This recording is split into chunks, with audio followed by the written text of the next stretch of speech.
Good afternoon, everyone. For today's discussion, we will be discussing one of the tales found in Panchatantra, entitled The Tortoise and the Geese.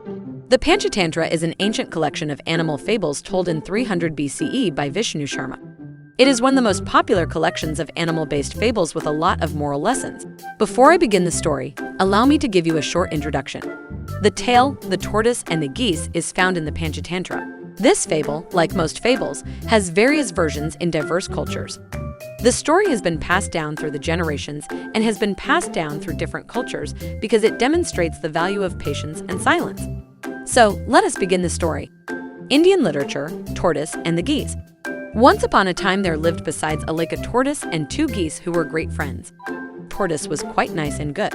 If he had one fault, it was that he couldn't keep quiet for long. Tortoise surely loved to talk.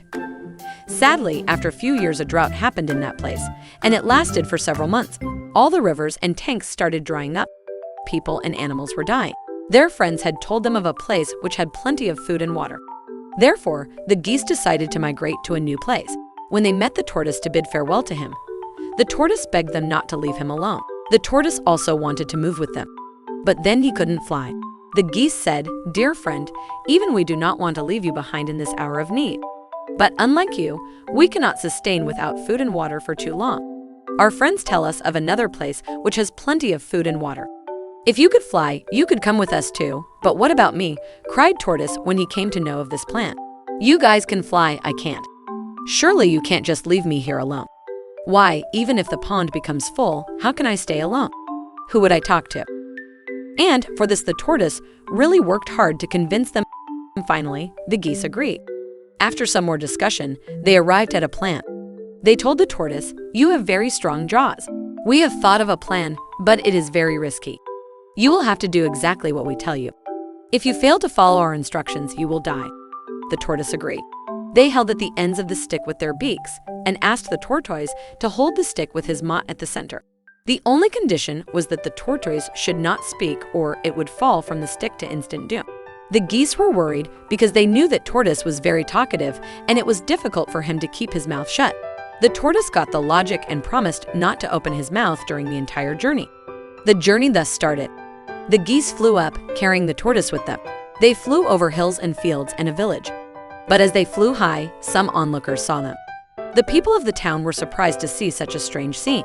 They thought that the tortoise was kidnapped and commented. This angered the tortoise, and he immediately opened his mouth to say something back. The end. In some versions of this story, the reason why the tortoise opened his mouth was different. The other version was about the villagers who started to make fun of such a strange sight that he has lost his temper, thus leading him to fall. Before I formally end this report, I have prepared some moral lessons we can learn from this story. First, always listen to friendly advice and instructions, and follow them meticulously. Second, think before you speak. Speaking before you think is a bad habit that can get you into trouble. In the tortoise's case, he did not think thoroughly before opening his mouth. He did not put the consequences into consideration, which led him to his doom. Lastly, silence is the fence around wisdom. If your foot slips, you can always regain your balance. But if your tongue slips, you can never recall the words. So think before saying anything in anger. And that would be all. Thank you for listening. This is Sheena Fabraquel from English 2A, your reporter for today.